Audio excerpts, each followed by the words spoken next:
ചാലിയാറിലും അതിസാഹസികമായ നിലയിൽ തന്നെ തെരച്ചിൽ ഇന്നും തുടരുന്നു എന്നുള്ളത് തന്നെയാണ്.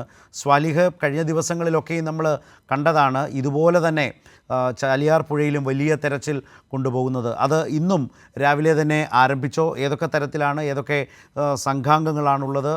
അത്തരം വിശദാംശങ്ങളൊക്കെ ഇപ്പോൾ ദൃശ്യങ്ങളിൽ തന്നെ കാണാം. വലിയൊരു സംഘം ആളുകൾ ഇപ്പോൾ ചാലിയാർ പുഴയിൽ ഉണ്ട്. അവർ പല നിലയ്ക്കും പല ഭാഗത്തും തെരച്ചിൽ നടത്തുന്നത് ഈ ദൃശ്യങ്ങളിൽ നിന്ന് കാണുകയും ചെയ്യാം. കൈകോർത്ത് പിടിച്ച് ഒഴുക്കിന് എതിരെ അവരെല്ലാവരും പരസ്പരം ചേർന്ന് നിന്ന് തെരച്ചിൽ നടത്തിക്കൊണ്ടിരിക്കുന്ന തരം കാഴ്ചകളാണ് കാണുന്നത്. സ്വാലിഹ്,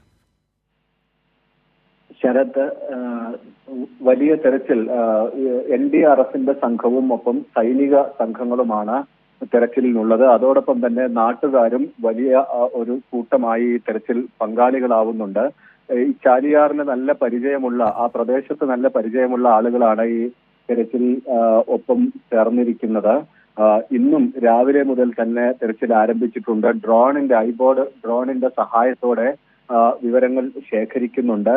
മുണ്ടേരിയിലും വാണിയമ്പുഴയിലും ചാലിയാറിലേക്ക് എത്തുന്നതിന് മുൻപ് ഈ പുഴ കടന്നു വരുന്ന ഭാഗങ്ങളാണ്. ഇവിടെയെല്ലാം ഇന്നും തെരച്ചിൽ തുടരുന്നുണ്ട്. ഇന്നലെ ഈ ഭാഗത്ത് നിന്ന് 2 മൃതദേഹങ്ങളും 10 ശരീരഭാഗങ്ങളും കണ്ടെത്തിയിട്ടുണ്ടായിരുന്നു. ഇതുവരെ ആകെ ലഭിച്ചത് 75 മൃതദേഹങ്ങളാണ്. അതോടൊപ്പം തന്നെ 142 ശരീരഭാഗങ്ങളും ഈ ഭാഗങ്ങളിൽ നിന്നായി ലഭിച്ചിട്ടുണ്ട്. 38 പുരുഷന്മാരും 30 സ്ത്രീകളും 3 ആൺകുട്ടികളും 4 പെൺകുട്ടികളുടെയുമാണ് മൃതദേഹങ്ങൾ ലഭിച്ചിരുന്നത്. 212 മൃതദേഹങ്ങളുടെയും അവശിഷ്ടങ്ങളുടെയും പോസ്റ്റ്മോർട്ടം പൂർത്തിയായിട്ടുണ്ട്. 203 എണ്ണം ഇതുവരെ വയനാട്ടിലേക്ക് കൊണ്ടുപോയി. 3 എണ്ണം ബന്ധുക്കൾ നിലമ്പൂരിൽ വന്ന് തന്നെ ഏറ്റെടുക്കുന്ന സാഹചര്യമുണ്ടായി. ഒരാഴ്ച പിന്നിടുമ്പോഴും ചാലിയാറിൽ ഒഴുകിയെത്തിയ മൃതദേഹങ്ങൾക്കായുള്ള തെരച്ചിൽ ഊർജിതമായി തന്നെ തുടരുകയാണ്. ഈ നല്ല ഒഴുക്കുണ്ട് ചാലിയാറിൽ ഇപ്പോഴും. ചെറിയ മഴയ്ക്ക് പൊതുവെ ശമനം വന്നിട്ടുണ്ട്. പക്ഷേ എങ്കിലും ആ കുത്തൊഴുക്ക് അതേപടി തുടരുകയാണ്. വടം കെട്ടി ആ വടം ഇരുകരകളുമായി ബന്ധിപ്പിച്ച് ആ വടത്തെ പിടിച്ചിട്ടാണ് ഈ ഒഴുക്കിനെ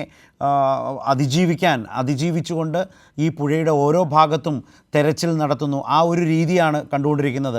അതിൽ നാട്ടുകാരായിട്ടുള്ള സന്നദ്ധ പ്രവർത്തകർ വലിയ തോതിലുണ്ട്. അതുപോലെ തന്നെ വിവിധ വിഭാഗങ്ങളിൽപ്പെട്ട വിദഗ്ധരക്കാര്യത്തിലുണ്ട്. അഗ്നിശമന സേനാ വിഭാഗത്തിൻ്റെ വലിയ സാന്നിധ്യമുണ്ട്. അതുപോലെ ചങ്ങാടമൊക്കെ കെട്ടി ഇങ്ങനെ ചാലിയാറിലൂടെ സഞ്ചരിച്ച് തെരയുന്നുണ്ട്. മൃതദേഹങ്ങൾ കിട്ടുന്നത് ഈ ചങ്ങാടത്തിലും മറ്റും കൂട്ടിക്കെട്ടി കരയിലേക്ക് എത്തിക്കുന്നുണ്ട്. ഇങ്ങനെ പല തരത്തിലാണ് ഇപ്പോൾ നടന്നു വരുന്ന ആകെയുള്ള പ്രവർത്തനം, അല്ലേ സ്വാലി? തീർച്ചയായും ഈ ചങ്ങാടങ്ങളിലാണ് മൃതദേഹങ്ങൾ കരക്കെത്തിക്കുകയൊക്കെ ചെയ്യുന്നത്. ഇതെല്ലാം ഈ പ്രദേശത്തെ നാട്ടുകാർ തന്നെയാണ് ചെയ്യുന്നത്. പോത്തുകല്ല് പഞ്ചായത്ത് പരിധിയിൽ വരുന്ന ഭാഗത്താണ് ഈ ചൂരൽമല നിന്ന് വരുന്ന ഈ പുഴ കടന്നു വരുന്നത്. ഇരുട്ടുകുത്തി കടവ് മുതൽ മുകളിലേക്ക് തെരച്ചിൽ നടക്കുന്നുണ്ട്. ചാലിയാറിന്റെ മറ്റു ഭാഗങ്ങളിലും ഈ സന്നദ്ധ പ്രവർത്തകരുടെ തെരച്ചിൽ നടക്കുന്നുണ്ട്. ഈ വനമേഖലയിലാണ് സൈനിക സംഘങ്ങളും NDRFന്റെ സംഘവുമെല്ലാം തെരച്ചിൽ നടത്തുന്നത്. വയനാടൻ മേഖലയിൽ മഴ കുറഞ്ഞിട്ടുണ്ടെങ്കിലും നീലഗിരി ഭാഗങ്ങളിലൊക്കെ പെയ്യുന്ന വെള്ളം കുത്തിയൊലിച്ചെത്തുന്നത്, പല വഴികളിലായി കുത്തിയൊലിച്ചെത്തുന്നത് ചാലിയാറിലേക്കാണ്. ചാലിയാറിൽ ഇന്നും ജലനിരപ്പ് ഉയർന്നു തന്നെ നിൽക്കുന്ന സാഹചര്യമുണ്ട്. ഇപ്പോൾ സ്വാലിഹാണ് ചാലിയാറിലെ തെരച്ചിലുമായി ബന്ധപ്പെട്ട വിവരങ്ങൾ നൽകിയത്.